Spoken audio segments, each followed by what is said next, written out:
I have seen this business from the inside long enough to know that most men are not ruined by the market itself. They are ruined by something far smaller, something they repeat without thinking. It is never the lack of opportunity. The tape is always generous. What drains a sound method is usually one small habit that sneaks in and works against you, trade after trade, like a slow leak in a tire you refuse to patch. Let me ask you something straight. Have you ever entered a trade with a clear plan, only to change that plan once the market began to speak back to you? You had your stop, your size, your reason. Then the price moved against you by a little. Just a little. And you said to yourself, it hasn't really proven me wrong yet. That sentence has emptied more accounts than bad analysis ever did. I learned early that a man may be right in his reading of the general market and still lose money if he cannot sit tight or cut loose when the time comes. The market does not punish opinions. It punishes behavior. And the most common behavior I have seen, the one that quietly drains a decent strategy, is the habit of moving the stop. You put the stop there for a reason, didn't you? You decided, when your head was clear and your pulse was steady, that if price reached that level, your idea was wrong. But when the moment arrives, suddenly the rule feels negotiable. You give it a little more room, then a little more, and before long, what was meant to be a small loss has turned into a position you are now emotionally married to. Why does that happen? Because hope steps in where discipline should stand guard. Hope whispers that the market will come back. Hope reminds you of the last time it did. But hope is not a method. Hope is a cost. And every time you move that stop, you are telling the market that your original judgment meant nothing. I have watched men spend years searching for new indicators, new setups, new secrets. While carrying this habit with them like a bad debt, they improve the entry, refine the chart, sharpen the timing, and still the account refuses to grow. Why? Because the leak is still there. You cannot pour more water into a bucket with a hole and expect it to fill. Now let me ask you another question. Have you ever averaged down on a losing trade, telling yourself you were improving your price? That practice has a fine sound to it, doesn't it? Improving your average. It sounds almost mathematical, almost intelligent. But the market does not care about your average price. It cares about whether you are right or wrong. Averaging a loser is the market's way of testing whether you respect facts or comfort. The fact is the trade is going against you. The comfort is the belief that buying more will make the pain go away sooner. I have done it. I have seen others do it. And I can tell you plainly, the market has never rewarded me for refusing to admit I was wrong. A losing position is trying to tell you something. It is saying, not now, or not this way. When you add to it, you are shouting back, I know better. And the market has a very expensive way of answering that argument. Then there is the habit that seems harmless but eats at your judgment all the same, checking your profit and loss while the trade is still alive. Have you noticed how your behavior changes once you look? If you are up, you grow fearful of losing what you have not yet earned. If you are down, you grow desperate to get back to even. Either way, you stop listening to price and start listening to money. Do you see the trap there? The market speaks in movement and structure, not in dollars. The moment you measure a trade by how it makes you feel, instead of how it behaves, you are no longer trading the chart. You are trading your own nerves.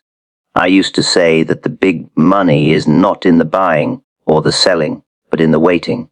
That waiting becomes impossible if you are constantly peeking at the score. A man who watches every tick of his P&L is like a man trying to walk a straight line while staring at his own feet. He will wobble every time. What makes these habits so dangerous is that they do not fail all at once. They work just well enough to keep you repeating them. You move a stop, and sometimes the market comes back. You average down, and occasionally it works. You watch the P&L, and once in a while it helps you grab a quick profit. The market allows just enough success to keep the habit alive, but over a series of trades the arithmetic never lies. Small losses become medium losses. Medium losses become large ones. Profits are cut short. Risk grows without permission. And the strategy, which looked perfectly sound on paper, begins to fail in practice. Now here is the part most traders overlook. Removing one of these habits can matter more than finding a new setup. You do not need more trades. You need fewer mistakes. You do not need to be smarter than the market. You need to stop arguing with it. Ask yourself this, and answer honestly. If you traded the same method you use now, but never moved a stop, never averaged a loser, and never checked your P&L mid-trade, how different would your results look? Would the losses be smaller? Would the winners have more room to grow? Would your mind be quieter? Trading is not about constant action. It is about correct action, repeated. The market rewards consistency of behavior far more than brilliance of analysis. A simple method, executed without self-sabotage, will outperform a brilliant method handled with poor habits every time. I have always believed that a man's account reflects his character under pressure. The tape does not change to suit you. You must change to suit the tape. That is not philosophy. That is survival. The money you keep is the money you do not give back through careless behavior. There is a peculiar relief that comes when you stop interfering with your own trades. When you accept the loss where you plan to accept it. When you let the market prove you right before you add, instead of adding because you are uncomfortable. When you stop checking the score and start reading the action again. It feels dull at first, almost boring, and boredom in this business is often a sign you are finally doing something right. Most men think they are looking for better entries. What they are really looking for is peace of mind. And peace of mind does not come from prediction. It comes from knowing that whatever the market does next, you will behave the same way you did last time. The curious thing is that once you remove the bad habit, the strategy you already have often begins to work as it was meant to. Not because the market changed, but because you did not interfere. You stopped fighting small losses and allowed the natural balance between risk and reward to do its work. I am not telling you that discipline will make you rich overnight. The market does not pay salaries, and it does not give bonuses for good intentions. What it does offer, day after day, is an honest accounting. It shows you, with perfect clarity, the cost of every habit you refuse to examine, and if you watch closely enough, you may begin to notice that the difference between stagnation and steady progress is not found in the next trade, or the next chart, or the next idea, but in that quiet moment when the price approaches your stop, and you decide, without drama, without hope, without negotiation, to do exactly what you said you would do when the trade began. One small rule you bend repeatedly can undo months of correct analysis, and I say that without drama because I have lived it, watched it, and paid for it. A man can spend weeks reading the market correctly, waiting for the right condition, entering at the proper time, and still see his account bleed if he allows himself one consistent lapse in conduct. The market is not impressed by how often you are right in theory. It only records what you do with your money. Most traders believe their danger lies in missing the big move or failing to find the perfect setup. That is comforting, because it keeps the blame outside themselves. But the truth is less flattering. The real damage usually comes from one rule you already know, one rule you agreed with when you wrote it down, and one rule you quietly break when the pressure arrives. Have you noticed how easy discipline feels when nothing is at risk? Analysis is done in calm water. Rules are made when the mind is clear, but execution happens in the storm when price moves against you and the market challenges your judgment. That is where character shows itself, and character in trading is nothing more than the ability to follow a simple instruction you gave yourself earlier. A trader may have a sound method, tested and proven over time, but the market does not pay methods, it pays behavior. You can read the tape correctly 9 times out of 10 and still lose money if the 10th time you decide that the rule does not apply today. The market does not care that you were careful yesterday. It only cares what you do now. The danger of a bent rule is that it rarely announces itself as recklessness. It arrives disguised as flexibility. You tell yourself you are being adaptive, thoughtful, experienced. You convince yourself that this situation is different, and perhaps it is different in detail, but not in principle. A rule broken for a good reason is still a rule broken. Let me ask you something. If your rules only work when the trade goes your way, are they rules at all? Or are they just preferences you abandon when they become inconvenient? The market has a way of testing that question over and over again until the answer is clear in your equity curve. One bent rule does not usually cause immediate ruin. That is what makes it dangerous. It causes a small loss instead of a controlled one. It causes a winner to be cut short. It causes position size to creep higher than planned. Each instance seems minor. Each instance feels survivable. But trading is a business of accumulation, and so are mistakes. Think of it this way. If you lose a little more than planned on every losing trade, and take a little less than planned on every winning trade, what happens over 100 trades? The math is merciless. The edge disappears, not because it was never there, but because you slowly dismantled it with your own hands. Most traders are not reckless gamblers. They are slow negotiators with their own discipline. They do not blow up in one dramatic afternoon. They leak capital quietly, trade by trade, while telling themselves they are being careful. The market allows this for a long time, which only reinforces the behavior. I have always said that speculation is an art of sitting, but sitting requires trust, and trust requires rules you do not violate.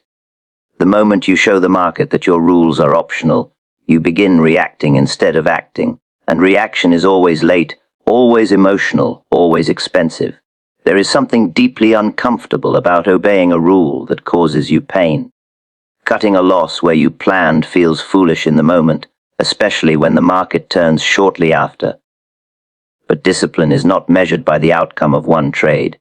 It is measured by the consistency of your conduct across many. Ask yourself honestly, which hurts more in the long run, obeying a rule that leads to a loss, or breaking a rule that leads to temporary relief? One costs money, the other costs confidence. And once confidence erodes, no method can save you. A trader who breaks one rule repeatedly begins to doubt all the others. He starts second, guessing entries, exits, position size. He watches the market too closely, interferes too often, and slowly loses his feel for the tape, not because the market changed, but because he no longer trusts himself to follow his own plan. That is the hidden cost. The account statement shows the money lost, but it does not show the erosion of self-belief. And without that belief, trading becomes a series of emotional decisions, dressed up as analysis. The irony is that most of the time, the rule being bent is not complicated. It is usually something simple, almost boring, a fixed stop, a maximum risk, a condition for adding. Simple rules are easy to follow when nothing is happening and hardest to follow when they matter most. You do not need more intelligence to trade well. You need fewer exceptions. The market respects consistency, not cleverness. A man who does the same correct thing every time will outperform a man who occasionally does a brilliant thing and frequently does a careless one. Wealth in trading is built the same way trust is built, slowly, through repeated proof. Every time you follow your rule, even when it hurts, you deposit something into that trust. Every time you bend it, you withdraw. And one day you wake up unsure, hesitant, and reactive without fully understanding how you got there. The market did not change. Your discipline did. And that change did not happen all at once. It happened one small exception at a time, one bent rule justified by a good story, one moment where comfort was chosen over correctness, one trade where you told yourself that this time, just this once, the rule could wait, and the price moved a little further, and you waited with it, and the habit quietly settled in, repeating itself until it became normal, until breaking the rule felt easier than following it, until the damage was no longer visible in any single trade, but only in the slow realization that months of correct analysis had produced very little to show for it.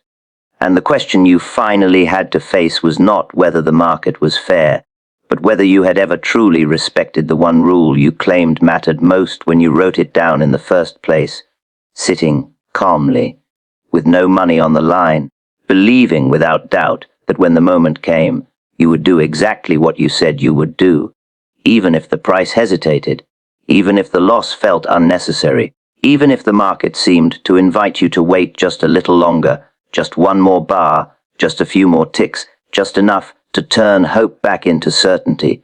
And in that moment, The entire business rested not on your analysis, not on your experience, not on your intelligence, but on whether you were willing to accept that being wrong quickly is cheaper than being hopeful slowly, and whether that one small rule was truly a rule, or merely a suggestion you followed only when it did not ask anything of you. Moving a stop is not risk management, it is emotional negotiation, and the market has never honored a deal made in fear.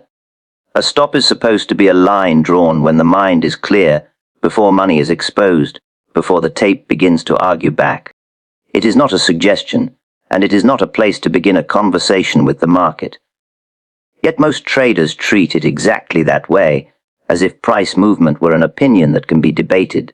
I learned early that the purpose of a stop is not to save money. That surprises people. Its real purpose is to preserve judgment.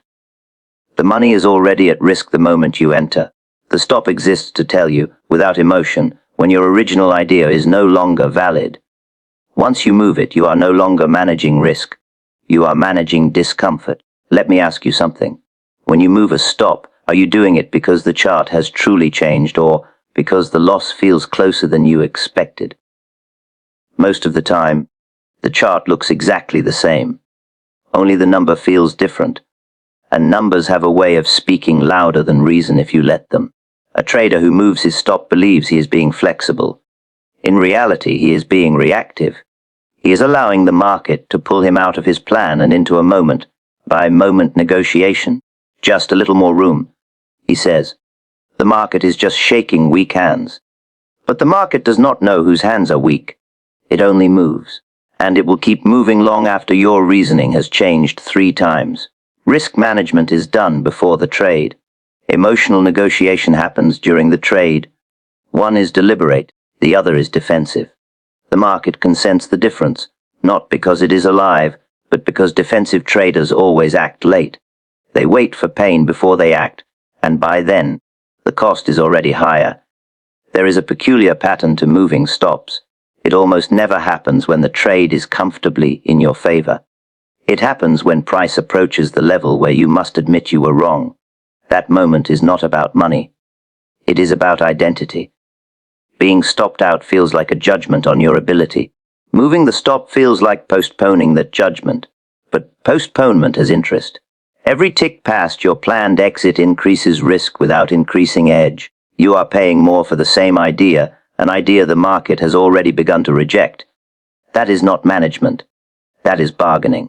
Have you noticed how quickly clarity disappears once you move a stop? The trade becomes confusing. Every small bounce looks meaningful. Every pause looks like a potential turn. You begin watching shorter time frames, looking for reassurance. The original setup fades into the background, replaced by a constant scan for signs that you were right all along. This is the real cost. You are no longer trading the setup. You are trading your need to be right. And the market is ruthless with that need. I have known traders who could read the general trend perfectly, but never made money because they could not accept a small loss. They would move stops again and again, turning a manageable error into a serious problem. They blamed volatility, news, manipulation, anything except the habit that caused the damage. The market is not offended when you are wrong. It does not punish you for taking a loss. It punishes hesitation. It punishes inconsistency. It punishes the trader who refuses to accept information when it arrives. A stop hit is information. It says the market is not ready to reward your idea. That does not mean you are foolish. It means timing or structure is wrong. When you move the stop, you are rejecting that information and insisting on your own narrative. Let me ask you this. If moving a stop were truly risk management, would it ever increase your risk? Yet that is exactly what it does. The loss grows. The position becomes heavier. The emotional pressure increases. Nothing about the trade improves except your temporary sense of relief. Real risk management feels boring. It feels mechanical. It feels almost indifferent. Emotional negotiation feels intense, personal, urgent. One keeps you solvent. The other keeps you involved. The danger is that the market occasionally rewards this behavior. Price turns just after you move the stop, and you feel vindicated. You tell yourself you showed experience. But the market did not reward your discipline. It rewarded your luck. And luck is a terrible teacher. Over time, the habit hardens. You stop respecting stops altogether. They become starting points instead of final decisions. And once that happens, your entire position sizing becomes meaningless, because size only makes sense in relation to defined risk. A trader without fixed risk is not a trader. He is a speculator drifting without anchor. He may survive for a while, especially in forgiving markets, but eventually the move comes that does not turn back. And when it comes, there is no rule left to protect him, because he has trained himself to break it. I used to say that losing money is the least of a trader's problems. The real problem is losing the ability to act decisively. Moving stops erodes that ability. Each negotiation weakens your authority over your own actions.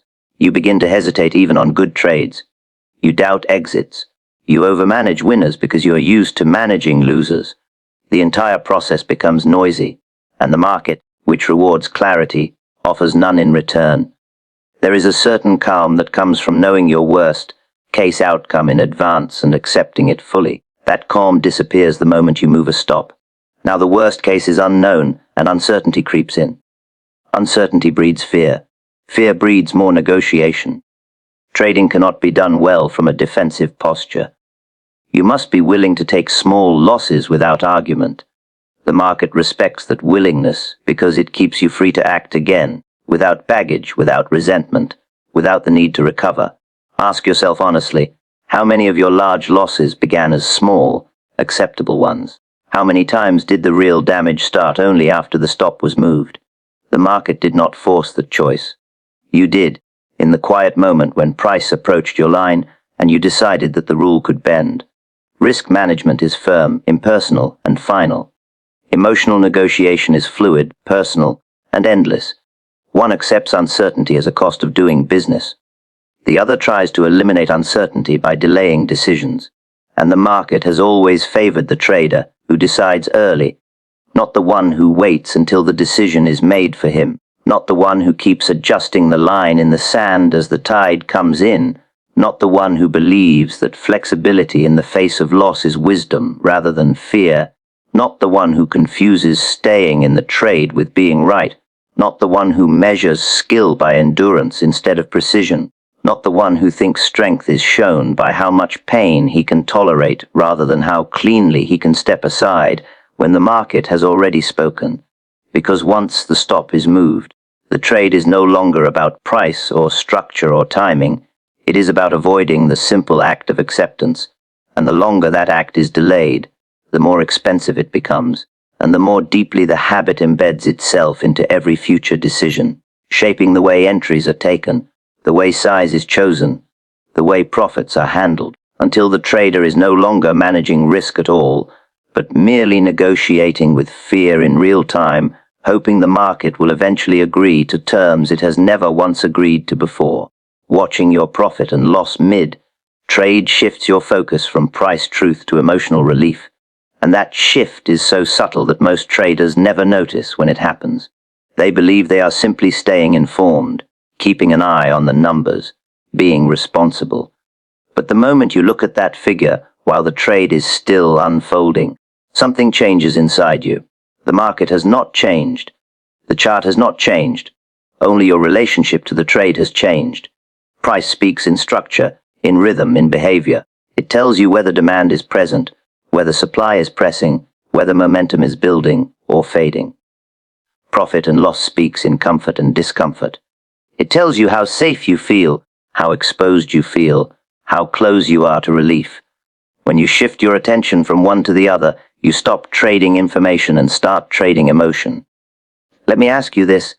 When you check your P&L and see green, do you suddenly feel the urge to protect it? And when you see red, do you feel the need to fix it? Those reactions have nothing to do with price. They are purely psychological. And yet they end up dictating decisions that should have been made by the chart alone. A trader who watches P&L mid-trade begins to anchor to numbers that are meaningless in the context of the market. 10 ticks up feels like something to defend. 20 ticks down feels like something to recover. But the market does not recognize those numbers. It only recognizes levels, ranges, and behavior. By focusing on P&L, You replace an objective framework with a personal one. I have always believed that the market tests not your intelligence, but your patience. Checking P&L mid-trade erodes that patience. It creates a sense of urgency where none exists. You start making decisions earlier than planned, later than planned, or for reasons that were never part of the trade. Have you noticed how often profits are taken too quickly right after you look at your P&L? The trade has not failed. The structure has not broken. But the sight of open profit triggers a fear of giving it back. So you exit, not because the market told you to, but because the number did. That is not prudence. That is insecurity disguised as caution. The same thing happens on the other side. You see a loss and suddenly you are willing to ignore signals that would normally tell you to exit. You give the trade more room, more time, more excuses. The chart is no longer the authority. The need to get back to even is. This is how traders become inconsistent without realizing it. They believe they are following their plan, but the plan only governs behavior until the P&L is checked. After that, the plan competes with emotion, and emotion is louder. The market does not reward urgency. It rewards alignment. When you watch P&L mid-trade, you are no longer aligned with price. You are aligned with outcome, and outcome is unknowable in the moment. There is a reason professional traders often hide their P&L during the trade. It is not because they do not care about money. It is because they care enough to protect their decision-making. They understand that clarity is fragile and easily contaminated. Let me ask you another question. If your trade idea is valid, why does knowing the exact dollar amount change anything? And if it is invalid, why does seeing the loss help you improve it? In neither case does the number add information. It only adds pressure. A man who constantly checks his P&L is seeking reassurance. He wants the market to tell him he is doing well or doing poorly, moment by moment. But the market does not offer reassurance. It offers outcomes only after the fact. When you trade properly, the result is the by-product of correct process. When you watch P&L mid-trade, the result becomes the driver of the process. That inversion is where discipline begins to break down. You begin to cut winners short because the profit looks large relative to recent losses. You begin to hold losers because the loss looks small relative to your tolerance. Neither decision is based on the market's message. Both are based on internal accounting. This habit also distorts your perception of risk. A trade that fluctuates within normal parameters feels dangerous when you watch the P&L swing. You start tightening stops, adjusting targets, interfering with the natural movement of price. What was once a clean plan becomes a series of reactions, and once reaction replaces execution, the edge disappears. The irony is that watching P&L feels productive. It feels like involvement. It gives the illusion of control. But real control in trading comes from doing less, not more. It comes from trusting your preparation and allowing the trade to unfold. I have seen traders miss the best part of a move because they were too focused on the money they had already made. They exited early, congratulated themselves, and then watched price continue without them. Over time, that pattern becomes self-reinforcing. They begin to expect disappointment, so they grab profits quickly to avoid it. Wealth in trading is not built by avoiding discomfort. It is built by allowing profitable trades the space to become meaningful. You cannot do that if you are emotionally tied to every fluctuation in your P&L. There is also a subtle damage done to your relationship with loss. When you see a loss forming in real time, you experience it as a personal failure rather than a business expense.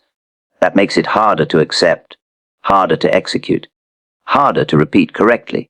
A loss that is taken cleanly at a predefined level is almost painless if you never watched it grow. A loss that is watched tick by tick feels heavy, even if it ends at the same place. That weight carries into the next trade. Ask yourself how often your next decision is influenced by the last P&L you saw. Did you trade smaller because you just took a loss? Did you exit sooner because you just had a winner?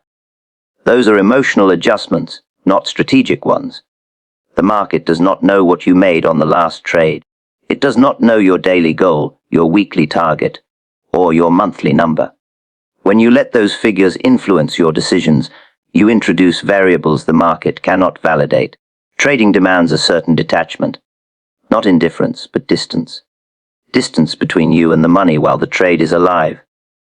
That distance allows you to see clearly, to respond to price rather than react to feeling. When you remove P&L from your sight during a trade, something interesting happens. Time slows down. Price becomes louder. Structure becomes easier to read. You are no longer in a hurry to be right or afraid of being wrong. You simply observe, and observation is where good trading lives. A man who can sit through normal fluctuation without checking his P&L has already solved half the psychological puzzle of speculation. He is no longer trading to feel better. He is trading to execute well. The habit of watching P&L mid-trade does not ruin traders in one dramatic moment. It slowly rewires their decision-making. It teaches them to associate success with relief and failure with discomfort, instead of associating both with execution quality. Over time, this leads to a trader who is always managing emotion and rarely managing price. He feels busy, engaged, responsible, but his results flatten. His trades look different on the chart than they do in his plan.